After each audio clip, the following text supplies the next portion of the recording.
semuanya, selamat datang di podcast Ngobrolin Fintech Bareng nih, tempat kita belajar dan membahas dunia pembiayaan usaha dari kacamata mahasiswa agribisnis. Nah, aku Rasen bakal memandu obrolan kita hari ini yang membahas topik menarik nih seputar financial technology. Nah, pembicaraan hari ini pastinya akan sangat menarik teman-teman karena di sini aku nggak sendirian. Aku bakal ditemenin sama 3 narasumber luar biasa yang akan ngobrol sama aku tentang financial technology ini.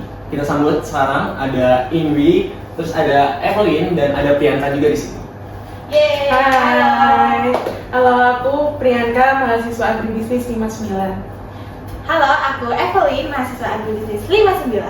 Halo, aku juga ini mahasiswa agribisnis angkatan 59. Nah, halo semuanya, makasih ya udah datang dan ikut meramaikan podcast hari ini. Nah, Ingwi, Priyanka, dan Evelyn ini yang akan ikut aku membahas tentang apa itu financial technology dan hubungannya dengan kemajuan teknologi pembayaran masa kini itu gimana sih? Gitu.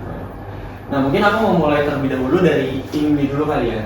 Nah, langsung aja Wi. Jadi aku mau nanya beberapa pertanyaan seputar financial technology secara umum aja. Nah, mungkin pertama-tama aku mau nanya kayak gimana sih sebenarnya peran fintech dalam dunia agribisnis saat ini? Oke, Rasen, pertanyaannya bagus banget. Jadi fintech ini sangat berguna buat di agribisnis sekarang ya. Khususnya untuk para pelaku bisnis, petani kecil khususnya yang sulit untuk mengakses layanan keuangan formal seperti tabungan, usaha asuransi, dan kredit gitu. Nah, fintech ini hadir sebagai solusi dengan memanfaatkan teknologi untuk menjembatani kebutuhan finansial mereka. Wah, menarik banget berarti ya. Jadi fintech memang bisa menjadi solusi dari tantangan klasik yang dihadapi sama para petani ya. Gitu. Nah, bisa disebutkan nggak kayak beberapa contoh konkret dari penerapan fintech di sektor agribisnis? Oke, buat contoh konkretnya langsung ya. Kalau misalnya banyak sih biasanya di startup khususnya untuk peer-to-peer lending yang menyediakan bibit, lalu juga ada yang untuk menghubungkan petani dan investor. Bahkan sekarang juga ada fintech yang menyediakan asuransi gagal panen berbasis teknologi cuaca. Jadi intinya sini sih semuanya untuk memberikan kemudahan ya untuk para petani. Wah, ternyata emang cukup beragam juga ya bentuk inovasi fintech ini. Kalau begitu kayak gimana fintech bisa berkontribusi terhadap peningkatan produktivitas petani secara langsung sih? Oh, untuk produktivitasnya, jadi fintech ini ada 3 sih. Yang pertama untuk memberikan akses kemudahan cepat dan mudah. Lalu yang kedua untuk membantu perencanaan keuangan usaha-usahanya. Lalu yang ketiga juga mengurangi risiko usaha seperti melalui asuransi cuaca atau pendanaan kelompok gitu. Intinya fintech ini bisa menjadi katalisator lah bagi transformasi bisnis yang lebih modern dan inklusif. Oh, namun tapi kan tentu aja nih setiap inovasi punya tantangan tersendiri. Menurut Ingwi sendiri kayak apa aja sih tantangan utama yang dihadapi dalam implementasi fintech di dunia agribisnis? Betul banget, pasti ada tantangannya. Tantangan utamanya karena ini berbasis teknologi, wajar banget. Jadi ada banyak banget yang masih petani yang belum terlalu melek dengan teknologi atau juga akses internet ya pastinya. Lalu juga unsur selanjutnya adalah tantangan kepercayaan, apakah layanan ini tuh benar-benar terpercaya untuk justru hanya janji manis gitu. Karena ini jadi makanya itu kita tuh butuh edukasi untuk pendampingan itu. Setuju banget sih, emang edukasi itu emang kunci ya. Tapi dalam skala yang lebih luas gitu, menurut ini sendiri siapa aja yang harus terlibat agar ekosistem fintech agribisnis ini bisa berkembang dengan baik? Oke, jadi untuk fintech ini perlu banget pendampingan ya, khususnya banyak banget stakeholder yang perlu dibantu untuk di sini. Contohnya untuk dari pemerintah bisa bantu lewat regulasi dan insentif. Lalu juga universitas bisa membantu melalui riset dan edukasi. Dan terakhir juga pelaku fintech harus jujur serta transparan. Pesan yang sangat penting gitu ya. Nah, terakhir nih, Wi, kayak bagaimana pandangan Ingwi sendiri terhadap masa depan fintech dalam agribisnis Indonesia? Untuk pandangan di masa depan saya sangat optimis ya, di mana jumlah petani kita itu sangat banyak dan potensi agribisnis kita juga sangat luar biasa. Fintech ini bisa jadi game changer gitu. Tapi kita harus pastikan bahwa teknologi itu benar-benar menyentuh ke akar rumput ke semuanya gitu, bukan hanya pada level startup atau besar. Oke, jadi dari pembahasan kali ini bisa aku simpulkan bahwa peran fintech dalam dunia agribisnis sangatlah strategis. Fintech hadir sebagai jembatan bagi para petani, terutama petani kecil, untuk mendapatkan akses pelayanan keuangan yang sebelumnya sulit mereka capai, seperti kredit usaha, asuransi, dan tabungan juga melalui teknologi. Berbagai solusi inovatif seperti platform investasi hingga asuransi berbasis data cuaca kini semakin mendekatkan petani pada sistem keuangan yang lebih inklusif dan efisien. Nah, luar biasa sekali ya, Wi. Makasih banget ya Wi atas pemaparannya yang sangat insightful. Semoga apa yang disampaikan hari ini bisa membuka wawasan kita semua mengenai potensi besar di balik kolaborasi antara teknologi finansial dengan sektor agribisnis. Oke, sama-sama rasa semoga sharing-sharing kita ini bisa dapat berbagi. Bermanfaat. Nah, begitulah teman-teman, penjelasan mengenai apa itu financial technology menarik banget ya. Penjelasan mengenai financial technology tadi kayak penjelasan secara umumnya dari dan tantangan yang dihadapi dalam mengimplementasi fintech itu sendiri. Sekarang kita coba gali lagi nih mengenai financial technology. Ini kan kayak profitnya banyak banget ya. Kayak kegiatan pembiayaannya agar lebih mudah lagi dengan memanfaatkan teknologi. Yang akan kita bahas kali ini adalah peer-to-peer lending, atau yang kalian tahu biasanya tuh kayak P2P ya. Iya. Ya, dari P2P. Yuk kita bahas bareng narasumber kita. Selanjutnya itu ada Priyanka. Ya, halo lagi Rasen. Halo juga teman-teman yang masih setia untuk nonton podcast kita kali ini. Nah, tadi udah dengarkan penjelasan dari Imi yang oke banget, udah insightful banget. Sekarang sama aku bakal mengulik tentang peer-to-peer lending. Oke, boleh banget tuh Priyanka. Gimana kalau kita mulai aja nih pembahasannya tentang peer-to-peer lending? Oke, jadi sebelumnya aku bakal jelasin ya apa itu peer-to-peer lending. Untuk kita sebagai mahasiswa agribisnis yang sedang mempelajari pembiayaan nih, peer-to-peer lending ini adalah sebuah kegiatan atau praktik yang menghubungkan investor dengan peminjam. Nah, kalau misalnya kita kan sebagai mahasiswa agribisnis ya, jadi kalau misalnya dari sudut pandang petani, kita ini bisa bisa mendapatkan investor untuk membantu usaha kita tuh lewat platform online. Nah, ngerti kan kenapa tuh dia bisa masuk ke dalam interaksi vintage? Karena peminjaman ini itu menggunakan teknologi. Nah,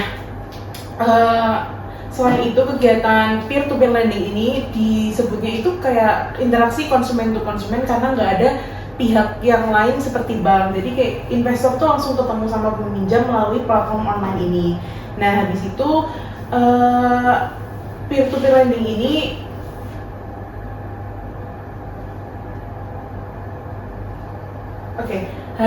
jadi hal itu membuat peer-to-peer lending itu menjadi sebuah interaksi konsumen to konsumen karena menawarkan jasa untuk mempertemukan investor dengan peminjamnya. Oh gitu ya. Jadi P2P lending itu kayak platform peminjaman gitu ya. Tapi apa sih yang bikin P2P ini beda sama peminjaman yang lain? Good question. Jadi dari sekian banyak metode pembiayaan di sekitar kita, peer-to-peer lending ini datang untuk mempermudah gitu loh. Semua orang itu bisa mengajukan pinjaman tanpa memerlukan jaminan dan bunganya itu juga termasuk rendah. Jadi cocok banget ya buat petani-petani yang mulai memanfaatkan financial technology gitu. Setelah itu dia juga memanfaatkan digitalisasi juga. Sekarang kan kita kan nggak bisa lepas dari yang namanya handphone ya. Jadi kalau misalnya kita lagi di luar kota ataupun apa, kita tuh tetap bisa melakukan peminjaman ini karena peer-to-peer lending ini bisa dipinjam di mana saja dan kapan saja. Oh, berarti oke banget ya kayaknya. Kalau semisal gitu, aku mau pinjam melalui P2P lending, kayak gimana sih step by step yang harus aku siapin? Terus kayak apa aja nih yang harus aku siapin? Lagi butuh duit ya. Untuk peer-to-peer lending ini, kalau misalnya kita lihat dari sudut pandang petani ya, kalau mau minjem itu kita harus pertama memenuhi persyaratan dulu. Kita ambil contoh dari sebuah startup namanya Crowday. Crowday ini adalah startup yang melayani peminjaman kepada petani kecil ya. Kalau misalnya kita ini mau pinjam ke Crowday, pertama adalah kita harus membaca dan memastikan kita tuh memenuhi persyaratan dari Crowday itu. Kedua, kita itu mengajukan proyek atau rancangan usaha yang mau kita lakuin gitu. Misalnya petani ini mau mengembangkan lahannya atau apa gitu, nanti kita ajukan perencanaannya ke Crowday. Nah, nanti setelah dianalisis, dinilai dan disetujui, nanti Crowday ini memforward perencanaan kita ke investor, ke pemodal gitu. Nantinya dananya itu akan cair ke rekeningnya petani, baik itu menggunakan dana atau pupuk atau bibit kayak yang tadi udah dijelasin sama Imi ya. Nah, habis itu jumlah dan bentuknya ini nanti disesuaikan dengan kebutuhan dari perencanaan yang udah di store gitu. Nah, setelahnya peminjam atau petani ini akan menggunakan dana tersebut untuk menjalankan perencanaan mereka kayak gimana. Nah, nanti setelah tenggat waktunya udah datang nih, peminjam ini harus mengembalikan sesuai dengan yang mereka pinjam. Uniknya dari Crowday ini, pengembalian pinjamannya itu bisa dalam bentuk hasil pertanian. Keren banget ya? Oh, keren banget. Nah, aku punya pertanyaan menarik nih untuk Priyanka. Nah, waktu itu kan aku sempat lihat ya data dari OJK sepanjang tahun 2024 lalu gitu. Pengaduan terkait peminjaman online masih tinggi. Nah, bahkan platform legal pun ada yang gagal bayar ke investor. Nah, ini kalau dari P2P, lending juga termasuk isu yang mengganggu nggak ya? Betul banget, ini itu situasi isu utama yang dalam pinjam ini kayak udah paling sering ketemu gitu lah masalahnya. Di satu sisi nih, kalau misalnya peminjam itu gagal bayar karena satu atau dua hal, ini tuh bakal merugikan investor yang udah ngasih mereka dana dan kalau misalnya mereka ngajuin pinjaman lagi tuh orang-orang bakal ragu dong ya kalau misalnya mau ngasihin dana ke mereka. Nah, habis itu di sisi lain gagal bayar ini nantinya juga bikin peminjam itu jadi stres. Kalau misalnya telat bayar itu biasanya mereka bakal kena denda dan ada penurunan penilaian kelayakan gitu. Ini nih udah jadi masalah yang sistemik kayak gitu. Iya, dulu sempat dengar katanya kalau ada yang telat bayar pinjaman, si peminjam ini bakal diteror gitu sampai stres. Tapi setahu itu dari yang platform ilegal sih. Nah, iya benar. Belajar dari situ kita harus cek legalitas dulu. Jadi kalau misalnya kita mau melakukan pinjaman nih ya teman-teman, kita tuh minimal harus cari perusahaan atau startup atau platform peer-to-peer lending yang sudah diawasi OJK atau Otoritas Jasa Keuangan. Nah, pilihlah yang menurut kalian itu paling percaya. Udah pokoknya kita lihat dulu beritanya satu-satu. Nah, habis itu dengan begitu kita sebagai peminjam tuh bisa merasa aman gitu kalau misalnya melakukan pinjaman ke situ.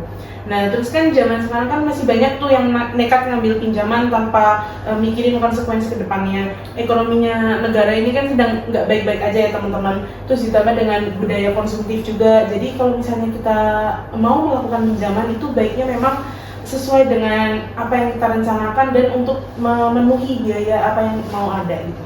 Iya benar banget sih Pri, dan menurut aku tuh karena emang belum ada edukasi yang alternatif pembiayaan gitu.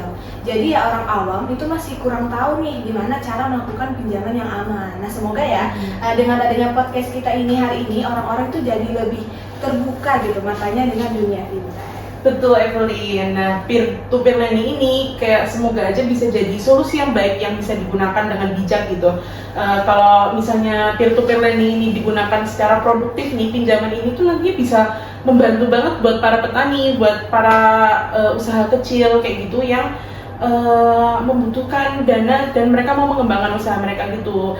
Jadi sebenarnya menurut aku sendiri nih ya, peer-to-peer lending ini adalah sebuah pisau yang bermata dua yang kalau misalnya dipakai nggak secara tidak benar itu nanti bakal melukai yang punya gitu. Wah, luar biasa banget ya penjelasan dari Priyanka tadi. Jadi dari pembahasan kita kali ini bisa ditarik kesimpulan bahwa peer-to-peer lending atau P2P lending merupakan bentuk inovasi fintech yang menghubungkan langsung peminjam dan pemberi pinjaman melalui platform digital tanpa melalui lembaga keuangan tradisional seperti bank. Dan yang paling penting seperti yang udah dibilang Priyanka tadi, jadi kayak P2P lending ini akan sangat bermanfaat jika digunakan secara bijak untuk keperluan yang produktif bukan konsumtif. Iya betul banget Rasul. Oke, tadi kita udah ngobrol seru nih bareng Ingwi soal financial technology secara umum, terus dilanjut sama Priyanka yang ngebahas tentang peer-to-peer lending alias P2P. Nah sekarang waktunya kita gali lebih dalam dunia crowdfunding, nah khususnya yang bisa bantu petani kita. Dan hari ini kita udah bareng narasumber kece yang bakal ngebahas topik ini, siapa lagi kalau bukan Evelyn. Halo Evelyn. Oke, halo Rasen, halo juga buat kamu yang lagi nontonin podcast kita hari ini. Oke, aku udah semangat banget nih buat bahas materi tentang crowdfunding. Kenapa? Karena crowdfunding itu ini bisa jadi solusi yang keren banget buat para petani kita, apalagi buat kita nih mahasiswa yang pengen bantu petani tapi belum punya lahan atau pengalaman langsung di bidang pertanian. Iya, jadi kita mulai dari yang paling dasar dulu kali ya Evelyn. Crowdfunding itu sebenarnya apa sih? Oke, jadi kalau crowdfunding itu simpelnya itu tuh kayak kita ngumpulin dana dari banyak orang itu lewat platform digital. Nah nanti dananya itu bakal digunain untuk ngedanain suatu proyek tertentu. Nah misalnya untuk usaha pertanian. Nah jadi kalau Rasen mau bantu petani nih misal buat nanam padi, cabai atau usaha budidaya ikan atau yang lainnya, itu nanti Rasen bakal dapat bagi hasil pas panen. Nah ini cocok banget nih buat petani kecil yang kesulitan untuk minjam ke bank, tapi dia punya usaha yang prospeknya bagus. Oke, Jadi lebih ke sistem patungan online gitu kali ya. Iya betul banget. Nah, aku penasaran gitu kayak mekanisme lengkapnya tuh gimana sih kalian? Oke, jadi mungkin aku coba jelasin step by step kali ya buat Rasen dan juga penonton sekalian. Nah yang pertama, itu petani ataupun kelompok tani itu harus daftar terlebih dahulu ke platform crowdfundingnya. Misal yang mungkin udah sering kita tahu itu ada Tanifan, Crowder yang tadi disebutin, dan juga iGrow. Nah setelah itu nanti petani ataupun kelompok tani tadi itu mengajukan proposal usaha tadinya. Nah, itu nanti lengkap sama jenis komoditasnya apa, kebutuhan dananya berapa, estimasi hasil dan juga durasi dari usahanya sendiri. Nah selanjutnya nanti tim dari platformnya ini bakal review dan juga survei lapang. Nah ini dilakuin buat mastiin bahwa usaha yang diajuin tadi itu nggak fiktif. Nah setelah lolos dari scanning, nanti project mereka itu bakal ditayangin di platformnya. Nah nanti siapapun ini bisa jadi investor buat ngedanain si project tadi. Nah nanti investor itu bisa milih mau danain project yang mana yang ada di platform tadi. Nah itu bisa untuk mengajukan nilai minimum juga. Jadi buat mahasiswa bisa ikut investasi karena nilai minimumnya itu ada di Rp100.000. Jadi buat kita yang tertarik itu bisa invest di platform crowdfunding ini. Nah setelah nanti dana terkumpul, ini nanti petani akan mulai usaha. Nah dari si platform crowdfundingnya sendiri ini nanti bakal monitoring secara rutin dan juga bakal kasih update ke investornya. Nah nanti pas panen, lalu hasilnya dijual, nanti keuntungannya akan dibagi sesuai dengan presentasi yang udah disepakati di awal, seperti itu.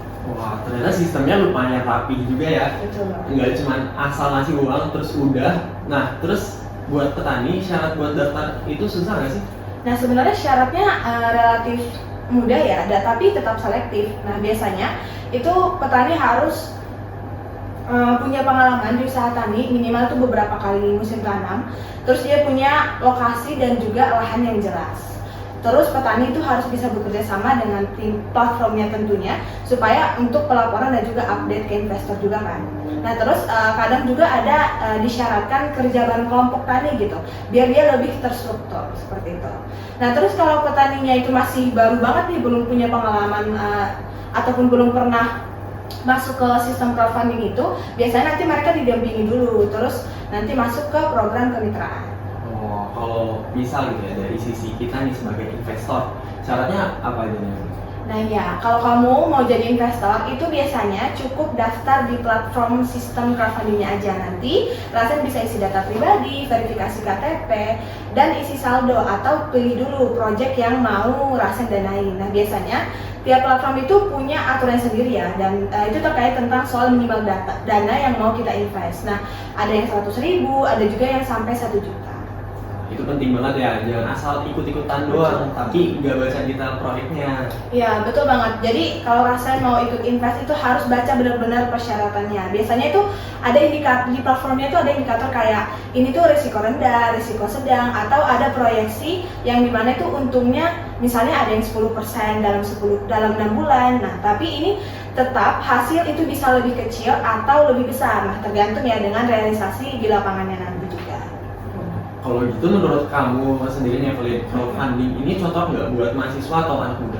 Menurut aku cocok banget sih, asal tujuan kita itu jelas ya. Yang dimana tuh kalau kita memang pengen mulai investasi dari nominal yang kecil, sambil belajar tentunya kita belajar dampak sosial dan juga ekonomi. Nah ini tuh salah satu cara yang bagus. Nah kalau kita nih pengen jadi lebih kenal sama dunia pertanian yang sebenarnya, ini penting banget sih. Setuju banget nih. Kayaknya abis ini aku mau coba buka-buka platform deh. Siapa tahu cocok buat nyoba investasi kecil-kecilan. Betul banget. Coba aja Rasen, tapi ingat ya, harus baca dulu semua infonya biar kamu nggak cuma ikut tren, tapi juga paham tentang resiko-resikonya. Wah, makin menarik ya pembahasan kita hari ini setelah kita bahas bagaimana cara kerja peer-to-peer lending dan juga crowdfunding dalam dunia fintech agribisnis. Sekarang saatnya kita lihat lebih dalam nih apa aja sebenarnya kayak kelebihan dan kekurangan dari model-model fintech ini. Soalnya kan walaupun menawarkan banyak kemudahan dan solusi, pasti ada aja kayak sisi tantangan yang perlu kita pertimbangkan juga. Nah, aku mau ajak Ingwi dulu nih buat kasih pandangan secara umum gimana sih sebenarnya keunggulan dan kelemahan dari penggunaan fintech, terutama di sektor agribisnis. Oke, Rasen, terima kasih. Jadi sebenarnya namanya fintech juga pasti ada kelebihan kekurangannya. Jadi kelebihannya dulu deh kita bahas. Untuk kelebihannya ada banyak sih. Yang pertama kita ke fintech itu uangnya lebih mudah, jadi itu petani dapat pinjamannya lebih gampang. Lalu yang kedua prosesnya fintech itu lebih cepat. urusan keuangan jadi lebih cepat selesai gitu. Lalu jangkauan semua petani di desa terpencil juga bisa pakai, lalu juga infonya mudah, tahu harga pasar dan cara bertani lebih baik. Lalu jual langsung, gimana bisa jual langsung hasil panen ke para pembeli gitu. Lalu untuk atur uang, aplikasi ini juga bisa untuk atur keuangannya gitu. Lalu ada kelebihan di lindungan panen, di mana ada asuransi berbasis teknologi. Terus yang terakhir juga panennya lebih banyak karena bisa pakai teknologi pertanian yang berbasis vintage itu. Dari ada kelebihannya juga pasti ada kekurangan juga dong. Untuk kekurangannya itu biasanya karena ini berbasis teknologi yang sulit pakai, petani yang kurang paham teknologi itu bisa kesulitan. Lalu juga karena ini berhubungan dengan internet, kalau internetnya jelek jadi susah juga untuk dipakai. Lalu tentang penipu, karena ini berbasis aplikasi yang bisa kena tipu, jadi harus hati-hati gitu. Antara ada beberapa aplikasi vintage itu yang aturannya juga belum jelas, itu jadi kekurangan si vintage yang sendiri. Terus yang terakhir juga kesenjangan petani, karena petani yang gak pintar teknologi juga bakal jadi yang paling rugi gitu deh. Oke, terus kalau untuk aku sendiri ya, menurut aku memang vintage ini walaupun bagus untuk banyak orang, jadi ada kelebihan ada kekurangannya juga. Untuk peer-to-peer lending sendiri, kalau kelebihannya itu untuk petani ya, dia itu prosedur pengajuan sama persyaratannya itu tuh mudah dan nggak terlalu ribet gitu, nggak banyak mau kayak misalnya kalau misalnya kita melakukan peminjaman ke bank, habis itu bunga yang ditawarin itu juga lebih rendah. Kalau untuk kita sebagai peminjam itu ya bunganya itu lebih rendah daripada kalau misalnya kita pinjam ke bank. Nah selanjutnya bagi kita kalau misalnya kita jadi investor, kita ngasih pinjaman itu, bunga yang kembali buat kita itu malah jauh lebih menguntungkan gitu. Nah habis itu dia itu nggak memerlukan jaminan atau amunan, jadi kayak petani yang benar-benar baru mulai itu bisa langsung mengajukan pinjaman melalui peer-to-peer lending ya, asal memang usaha atau proyeksi perencanaan yang dia mau itu udah benar-benar jelas dan bagus. Selanjutnya kelebihannya itu yang paling oke ini adalah dia bisa dilakukan kapan saja dan di mana saja. Jadi kita nggak harus antri dulu ke bank, nunggu lagi berapa lama. Nah gitu. Tapi untuk kelemahannya sendiri, peer-to-peer lending ini dia punya downside-nya juga gitu. Kayak misal bagi peminjam, bunga pinjamannya itu bisa naik drastis kalau misalnya kelayakan peminjamnya ini jatuh. Kayak misalnya tadi dia gagal bayar atau gimana, itu nanti bunga pinjamannya itu bisa naik. Habis itu kalau misalnya si peminjam ini telat bayar, dia itu membuat tagihan jadi lebih signifikan gitu, kayak tiba-tiba naik drastis gitu tagihannya. Terus bagi investor sendiri itu mereka nggak bisa asal narik uang investasi mereka, nggak kayak seperti di bank gitu. Karena kan kalau misalnya si investor ini udah ngasih uang ke peer-to-peer lending, uangnya ini bakal langsung dipakai oleh petani untuk mengelola usahanya. Jadi dia nggak bisa asal ambil kayak gitu. Oke, kalau buat crowdfunding sendiri sama ya, pastinya setiap program itu ataupun setiap inovasi itu selain ada kelebihan, pasti ada kekurangannya juga. Nah mungkin untuk si crowdfunding, kita bahas kelebihannya dulu ya. Kalau dari sisi kelebihan sendiri, crowdfunding ini akses modalnya itu terbilang lebih mudah ya. Kenapa? Karena di sini petani ataupun pelaku UMKM itu bisa mendapatkan dana tanpa harus melalui proses yang rumit seperti pinjam ke bank. Nah ini cukup dengan ajuin proposal tadi, lihat platform, nanti dana bisa dikumpulkan dari banyak orang. Terus investasi di crowdfunding ini juga cukup terjangkau karena di sini investor retail seperti kita mahasiswa ini bisa ikut mulai dari nominal yang kecil, misalnya 100.000 sampai 1 juta. Nah ini cocok buat kita yang mau belajar investasi juga. Terus ada transparansi dan juga update project. Nah jadi platform crowdfunding ini nanti biasanya akan memberikan laporan perkembangan project yang didanai itu secara berkala kepada investor. Jadi kita sebagai investor itu bisa melihat perkembangannya gimana. Terus crowdfunding ini sendiri juga punya dampak sosial. Kenapa? Karena selain mencari keuntungan, di sini investor juga ikut mendukung sektor penting seperti pertanian, perikanan maupun UMKM, sehingga nanti ada nilai kebermanfaatan sosial. Terus yang terakhir itu tentunya diversifikasi investasi. Nah di sini kita bisa membagi dana kita itu ke beberapa proyek yang berbeda. Nah ini bisa mengurangi risiko kerugian jika kita hanya mendanai satu proyek. Nah itu dia kelebihannya, sedangkan kekurangannya memang ada potensi ataupun resiko gagal panen atau gagal project. Kenapa? Karena crowdfunding ini kan basicnya agribisnis, yang dimana kita tahu agribisnis itu resikonya tinggi, bisa karena cuaca, hama, atau harga pasar yang jatuh, ataupun faktor operasional lainnya. Terus crowdfunding ini memang belum dijamin pemerintah, jadi dia berbeda dengan tabungan bank atau deposito yang dijamin oleh LPS ya. Nah, sedangkan di crowdfunding ini tidak dijamin jika proyeknya gagal. Nah, terus likuiditasnya juga memang masih rendah karena uang yang kita tanam itu kita nggak bisa narik kapan aja kita mau gitu. Beda sama investasi biasa kan. Nah, jadi di sini kita harus nunggu proyeknya benar-benar selesai. Itu bisa 3 bulan, 6 bulan, ataupun bahkan lebih. Terus dia kadang itu tergantung dari reputasi platform yang kita pilih. Jadi kalau platform penyedia lain itu kurang transparan ya, itu ataupun lemah dalam pengawasan atau bahkan punya manajemen yang buruk, itu nanti bisa berujung pada kerugian yang besar khususnya bagi investor nih. Terus yang terakhir adalah kurangnya edukasi untuk investor awam seperti kita nih mahasiswa yang belum banyak pengetahuan tentang bagaimana invest. Nah, kenapa?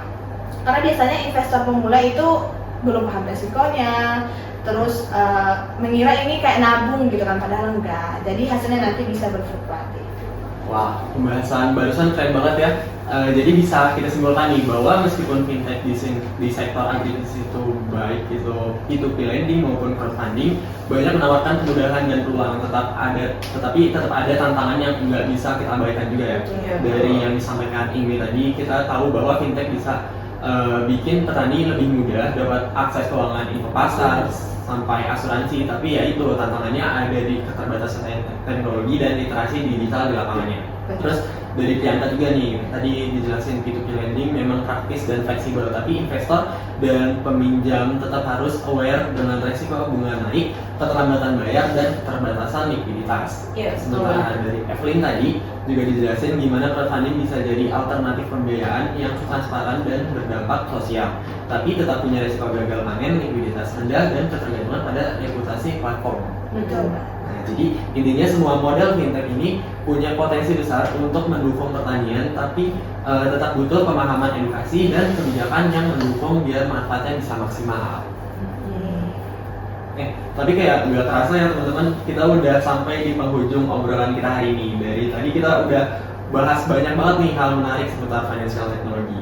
Mulai dari pengertian umumnya, lalu kita dalami lagi ke P2P lending dan crowdfunding. Terus barusan juga kita tutup dengan pembahasan soal keunggulan dan kekurangan fintech khususnya dalam skema crowdfunding dan P2P. Nah, terima kasih banyak buat narasumber keren kita hari ini.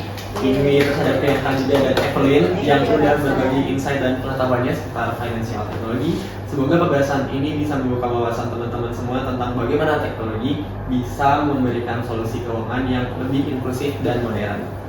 Dan yang paling penting, semoga kita semua bisa menggunakan financial technology dengan bijak, memahami resikonya, dan tentu aja memanfaatkan untuk hal-hal yang produktif.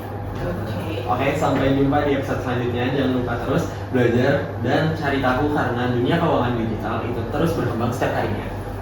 Oke, sampai jumpa dan tetap semangat. Dadah.